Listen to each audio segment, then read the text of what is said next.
Welcome back for round 2 of FNM, hosted by Good Games Miranda. On the left, we have John playing Mono Red Aggro, and on the right we have Darren playing a deck I like to call Jalira Worm. Players roll the dice. Couldn't see clearly on that dice, but I believe John won the roll. Now, John's been in some seriously great form of late. He is topping the leaderboard for the FNM Pro points, and he has really just been destroying people with that Mono Red Aggro deck. Looks like Darren has opted to take a mulligan, and so has John. So I've decided that hopefully as a schedule we'll be able to have round 1 and round 2 of FNM each week come up on Tuesday night, and on Wednesday night round 3 and 4 will come up. This just seems to be the best process for me to get the videos out with a bit of quality to them. And as I said in an earlier video, I'm hoping to get this all worked out, but eventually there will be life counters on screen. I know right now we have the makeshift little paper method with as big writing as we can get on it, but hopefully getting that life total on the screen. So 6 card hands for both players. Is it enough to keep? We can see that John doesn't seem to have a mountain, which he's really going to need to get that deck going.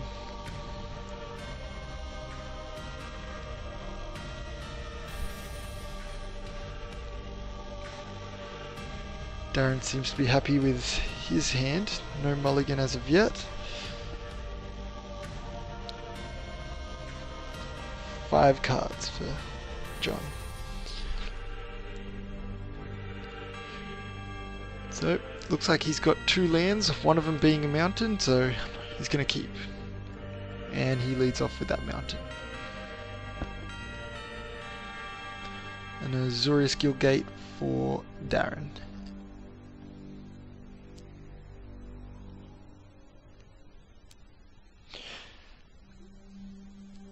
Now, I had to face this Jalira Worm deck in the first round, so I know just what it's going to do, and it's quite interesting.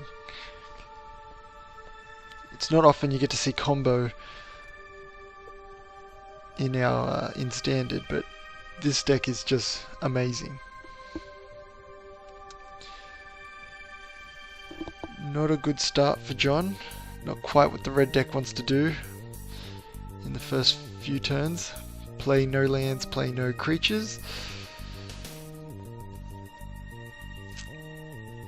And there we see Darren getting 2 soldier tokens.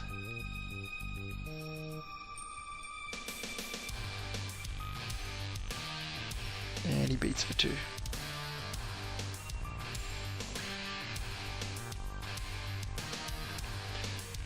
A Fanatic of August for John. Unfortunately, not enough land to play most of the cards in his hand, and another 2 soldier tokens for Darren.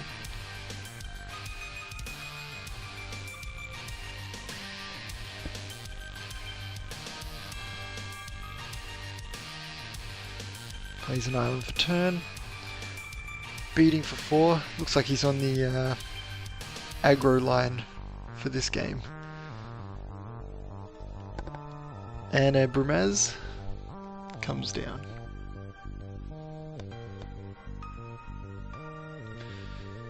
So John forced to discard. Unfortunately he did have to mulligan to 5, so the odds were not good for him in this game already. Creates a cat token with vigilance because Brumaz is getting in. And John is already down to 6. I'm sure he's used to being on the other side of this this scene. Elspeth and 3 tokens. There's really nothing John can do to come back in this game. A single Mizzium Mortis, I'm sure he's just doing that for fun. Yes. He scoops up.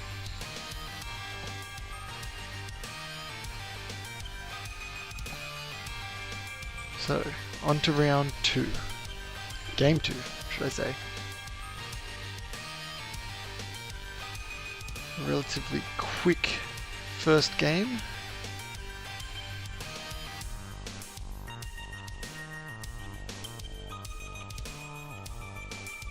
I believe the best sideboard options for John would have been Skullcrack, seeing that the Jalira Worm deck will be running Sphinx's Revelation.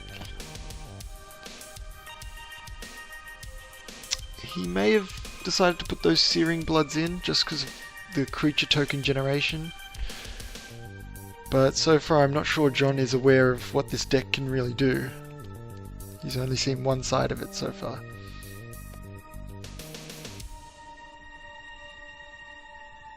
So a Scryland for Darren. This time John managed to get to 3 lands.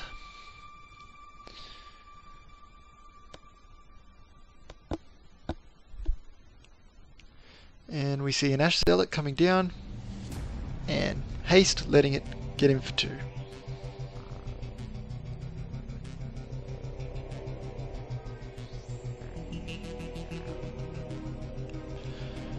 Bramaz blocking the path.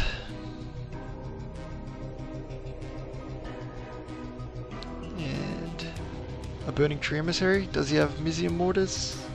Nope, he uses the land, I think, to get Devotion for 4 and play 2 Searing Bloods. Now that is an interesting play. His opponent already down to 10.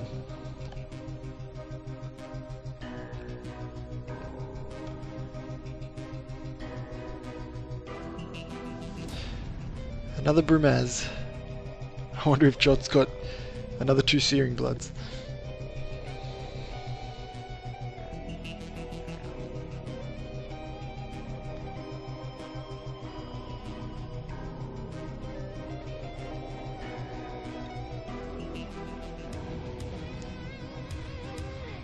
Three lands tapped.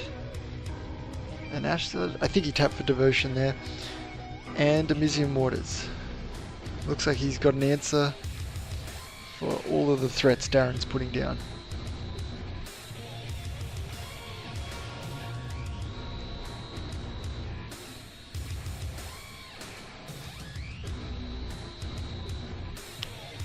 Plays a Jace, likely to tick up. That will keep him around for one more turn.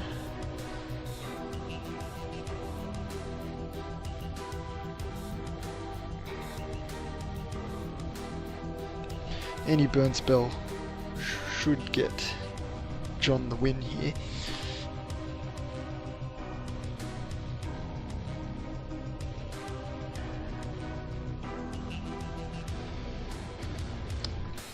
Does he have a lightning strike?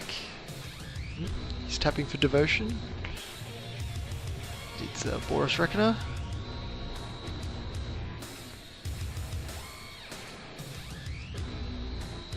And the Jace trigger causes that to be reduced to 3 damage.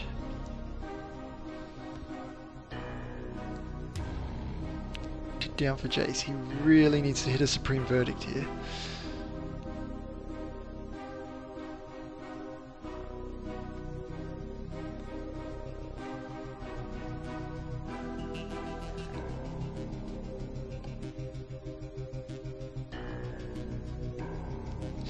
And Darren says he's seen enough of that. Going to game 3. Players tied at 1-1.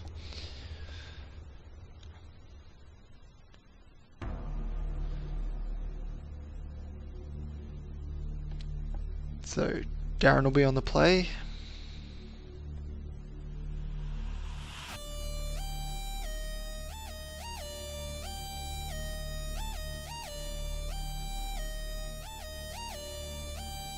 Let's see if players decide to keep.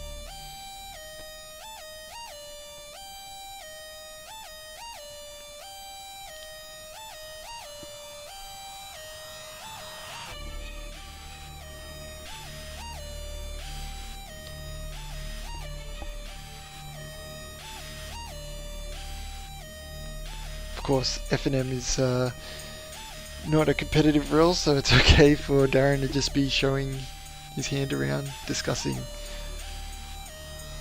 the hand. Obviously, no one should tell him what to do, but it's always a good learning experience at FNM.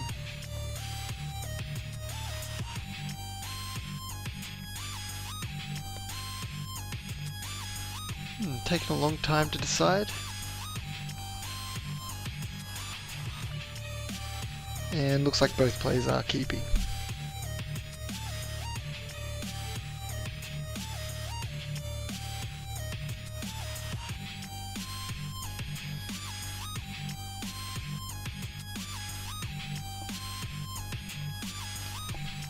So John's not playing the Rabble Red version of the deck, he's just playing a red deck wins without Rabble Master.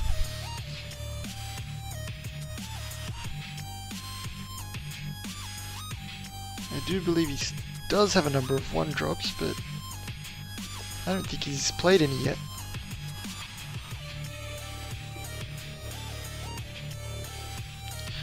Back to discarding.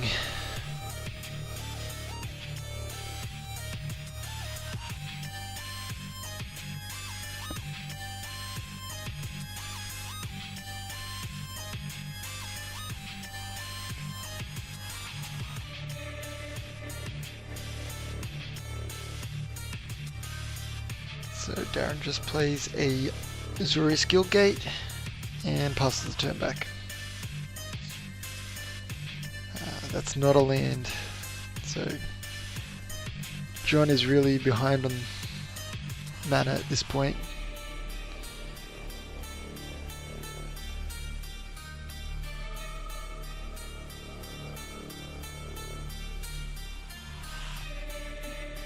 Another Guildgate.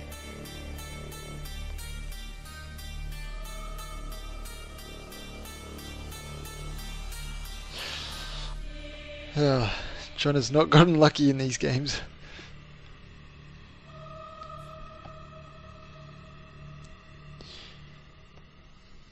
And at the core, Darren's deck has got an Azorius control shell, so letting that build up on land,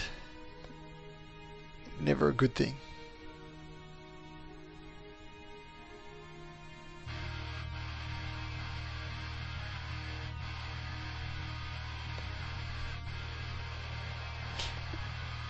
More discard for John. And with those 2 Mutavaults, looks like it's just a beatdown plan for Darren here.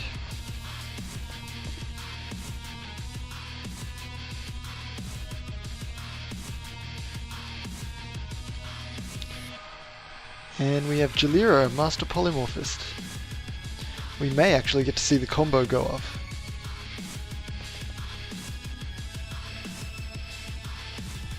A dissolve stops that Mizzium Mortars.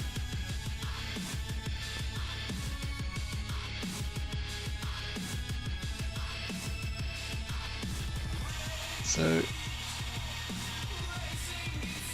Mutavault tapping to create itself. Jalira using its ability, which is sacrifice another creature, reveal cards from the top of your library until you reveal a non-legendary creature card. Put that card onto the battlefield and the rest on the bottom of your library in a random order. And that is 1 blue, 2 colorless, and tapping for payment. And there is one of his 2 Worldspine Worms, which is why I like to call the deck Jalira Worm.